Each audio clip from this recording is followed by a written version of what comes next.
Hello, this is Broyar, and welcome to our very last First Impressions video for Rise and Fall. Today we're going to be taking a look at the Zulu, which honestly was not really that big of a surprise because there has been rumors about this being the final civilization for several weeks now. The big surprise is that they weren't in Civilization 6 in the base game, because they have been in literally every other version of Civilization. But let's get things started. Shaka leads the Zulu in Civilization 6, Rise and Fall. One of military history's greatest commanders, Shaka of the Zulu returns to Civilization and brings his Impi force with him. The Impi are the Zulu's unique unit. These pikeman replacements have an increased flanking bonus, are less expensive than other combat units of the same era, have a low maintenance cost, and earn XP faster. Okay, so Shaka, Impi, Zulu, none of these are surprises. We've seen this combination multiple times. And of course, we also expect this civilization to be a big-time domination warring civilization. And they're getting things started off on the right foot with their Impi units. Now, these are pikeman replacement, which also kind of is not too big of a surprise, seeing as they gave us another upgrade path for the pikemen up to the, the musket and shot or pike and shot or something like that. And so we have an upgrade from these Impi, which is very, very important, because you don't want to just leave these guys hanging and then they're done, because that would kind of defeat the whole point of being Shaka. These guys get an extra flanking bonus, which I think if we see here in this picture is about a +4. So, that's not nothing. They also get cheaper maintenance, which is a pretty big deal, because you're going to have a lot of these all over the place. They're going to be able to get more experience faster as well, which just makes them all the more powerful. The Zulu's unique ability is Isibongo. Conquering a city with a unit will upgrade it into a corps or army. Also, cities with a garrisoned unit gain extra loyalty. All right, wait, what? When you conquer a city, you automatically can upgrade that to either a corps or an army? That's pretty big deal. You basically get an entire free unit at that, because you would have to have 2 units to merge into become a corps, or alternatively an army. You're getting an entire free unit just from conquering a city. I honestly don't know what to say about that. That is incredibly crazy. But of course, it's Zulu, so why not make him just some crazy powerhouse that the more he takes from your stuff, the stronger he gets. On top of that, you're going to have a loyalty bonus just from putting your units in the cities. So that's going to help you keep these cities with the new loyalty mechanic in place. This guy's crazy. Let's keep going. The Zulu's unique district is the Ikanda, a replacement for the encampment. This district provides housing, and Corps and Armies are created much faster. Also, it allows Corps and Armies to be built outright. All right, so they have an encampment replacement. That logically makes sense for the Zulu. It's going to give housing, which I thought the encampments already gave housing. Maybe it's just the buildings within the encampments. So now the base level encampment also gives housing.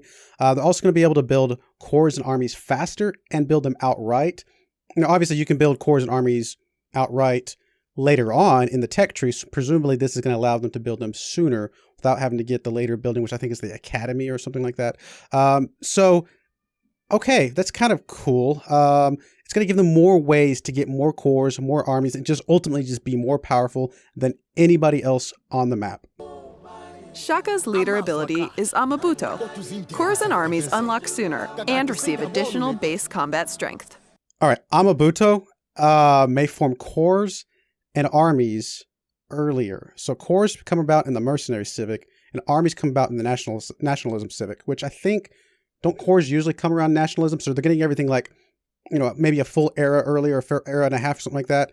And additionally, +5 base combat strength to both corps and armies. This guy's going to be crazy. He's already going to have more corps and armies than just about anybody else. Corps and armies are already stronger than the other units, so you're going to have them sooner. Your corps are already going to be stronger than anybody that you approach. And then you're also going to make them even stronger than that. Truth be told, I do not see how you could stop this guy. Do not see how you could stop this guy from a pure military standpoint. This guy's going to be so incredibly strong. There is strength in numbers when playing as Shaka. Build plenty of Impi corps and armies, bolster their power by capturing enemy cities, and your domain will grow rapidly. Remember to keep a close eye on your war weariness as your empire spreads. Having enough amenities will be of utmost importance. Will your Impi warriors swarm the world? How will you lead the Zulu in Sid Meier's Civilization 6 Rise and Fall? Okay, the war wariness and the amenities are basically going to be about the only way to slow this guy down once he really gets rolling. I mean, you're going to be able to get some more amenities from, taking more land that has more luxury goods and things like that.